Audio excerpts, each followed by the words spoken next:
চাওক কলাখাৰ পুৰিছোঁ, কলাখাৰ এই কলগছ কাটিছিলোঁ যে ইমান দিনে পুৰা নাছিলোঁ, আজিহে পুৰিলোঁ। আৰু একচুৱেলি কলাখাৰ কাতি মাহত খাব লাগে, মই পুহৰ মাহতে কটা হয়। আমাৰ ইয়াতে ৰ'দ নপৰে যে ভালকৈ, সেইটো কাৰণতে তাৰমানে ভালকৈ নুশুকায়। এই দুদিন বেলেগ জেগাত মেলি দি কিবা কেইদিনত হ'লে মেলি দিওঁ, ৰাতি হ'লে ঘৰ সোমাই থওঁ, এনেকৈ কিবাকৈ শুকালোঁ। আৰু চৌদা খাৰ খোৱাতকৈ কলা বহুত কামত আহে, বহুত কাম।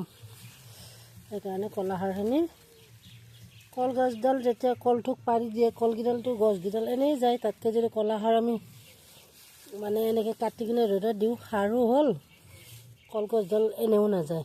এনেই পচি সৰি যোৱাতকৈ এই কামটো কৰি থ'লে ভাল। আৰু মই এই কামটোৱে কৰি থৈ দিওঁ। বেছি কলো নাই, 2 থোক কল ওলাইছে, 2 থোক কলৰ এইখিনি ওলাইছে। 1 থোক কলৰ অলপ হ'লেও ওলাব। আৰু সাৰটোতো আৰু ইমান খাব নালাগে ন, অকণমান হ'লেও হৈ যায়। গতিকে আৰু আপোনালোকে এনেকৈ কৰিব, মই হ'লে এনেকৈ কৰিলোঁ। আৰু এতিয়া এইখিনি সাৰখিনি আকৌ পিছত চালি থ'লে হৈ যাব, বেলেগটো আৰু একো কৰিব নালাগে। চালি কিনে এটা কলহত ভৰাই থৈ দিলে হ'ল।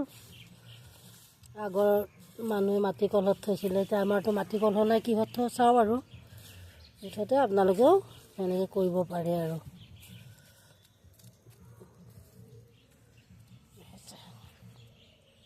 এটা কিবা এটা বহুত ধুনীয়া এটা চেণ্ট ওলায়, এইবিলাক জ্বলালে ভালে লাগে, কিবা এটা মুঠতে বঢ়িয়া। আৰু কেনেকুৱা বুলি কওঁ, ভাল লাগে।